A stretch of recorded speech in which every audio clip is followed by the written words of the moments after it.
some of the earlier characters that had been played around with, some of them again just didn't feel right for the time period. Some of them either felt overdressed or felt too fantasy. A lot of the concepts too got very detailed. There were lots of flowing things, and there was lots of hair, and there was lots of things that if we had to just model it, probably would have been a little bit tougher to pull it off. There was one character I remember when I first saw it that had kind of almost kind of a tribal feel to it, a very kind of African feel to it, which I thought was pretty cool. It didn't say Greek, but at the same time when I looked at that, I thought, that would be a pretty cool character to work with.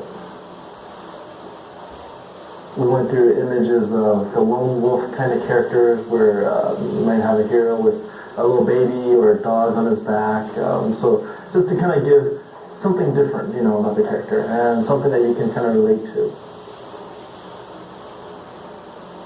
One of the original concepts behind the hero for God of War was to come up with a guy who was, his whole face was encased in a mask. And we thought that going with a mask would be, being his face in broader strokes, so that when you were playing the game, he still had a lot of personality, and you could still sort of read that when you saw the mask. But when we actually got it in the game, it ended up feeling very soulless, and I didn't feel like the guy had a personality. That was always one of the big elements that we were dealing with. And it was difficult because, we would often hear, "It's not Greek enough," and we're like, what does that mean? I'm using an actual, sometimes because we would use it, we'd take it right from a Greek, some Greek sources, it was very Greek, but I think what we really started seeing was, okay, no, it's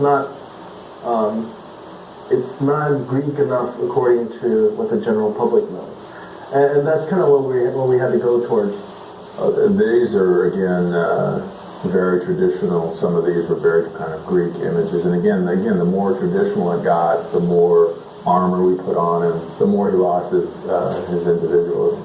Every time we put something on, they felt like, he doesn't look brutal anymore. And we started realizing brutal also kind of related to the primal part of him, and so we did spend a lot of time going through that, but in the end we ended up still taking his clothes off, and that's all we went with. So. When I first saw this from Charlie, it was the first time that I really saw the brutal nature and the violent nature and the sort of the animalistic quality that would really become the foundation for Kratos. And I think starting to see these images was just like sort of confirmation that this idea could really work. And instead of giving him a traditional sword, going with these sort of chain blades was going to be much more fluid and really fun to play with.